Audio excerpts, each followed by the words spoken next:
There were two Sunday Game 7s, and finally a road team did win one of them, and that was the Brooklyn Nets beat the Toronto Raptors 104-103. Their numbers, it's funny, Joe Johnson had 26, but then beyond that, Paul Pierce had 10, Garnett had 12. And that's sort of how it operates with these guys, and this series didn't surprise me. I know Barkley kept saying, Toronto, Toronto, Toronto, but Brooklyn has guys that have done this before. Paul Pierce has done this 1,000 times.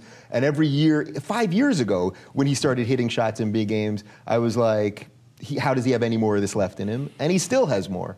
And, it's just as simple as that. Yeah, my heart breaks a little bit for the people of Toronto. They needed this. They wanted this. All those people out there outside the stadium. Awesome fan base. Yeah. And that team is fun to watch. I like that team, but they're just not experienced enough. I mean, the NBA, with this grueling playoff setup, is the one sport where I feel like you have to lose before you can win. Yeah. And that's proven time and time again. And you have a couple of these gut-wrenching losses that stay with you all summer, and then you see how they respond in the fall.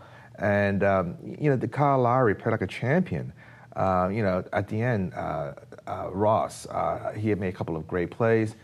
They just need a little bit more time to marinate and get better. Unfortunately, they went up against one of the most veteran teams with Garnett, Pierce, and Joe Johnson himself. So good, great season for the Raptors, for the Toronto fans. But Brooklyn, congratulations, they move on. Yeah, Brooklyn, they're not great. They're not great. They're just fine, and I think they're getting by with a little bit of that veteran thing. But they're old. They're old. They're old, and they're not built to win at all. Yeah, they can't do it. I mean, but people were saying Pierce was old the first time the Celtics won the championship. I mean, the guy's been old a long time. I know. Garnett is ancient at this point, but it is interesting how a guy, I think Garnett's 37, maybe 38, that 38-year-old can still be running around with these 21-year-olds. It's a testament to what Garnett has done in his whole career. Agreed. Both Garnett and Pierce. And what they're doing is very smart. They're old, they're slow, so here's what they do. They slow the game down to a crawl. And it's possession by possession. And even though they're old, they have the discipline and, the ability to win those close games. Yeah. So they beat Miami 4 times. Every time was by like 1 or 2 points.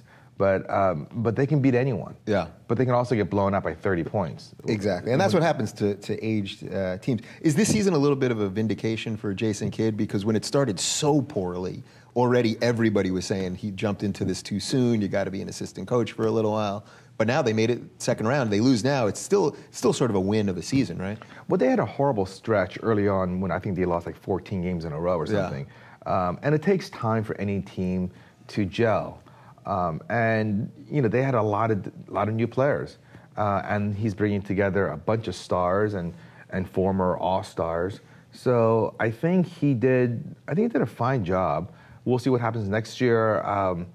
They're going to be 1 year older in terms of experience. But, they're 1 year older in terms of their bodies breaking apart. It's kind of like me when I play basketball now. It takes me like 40 minutes to get warmed up, and then I get tired 5 minutes later. Yeah. So I can vouch for that.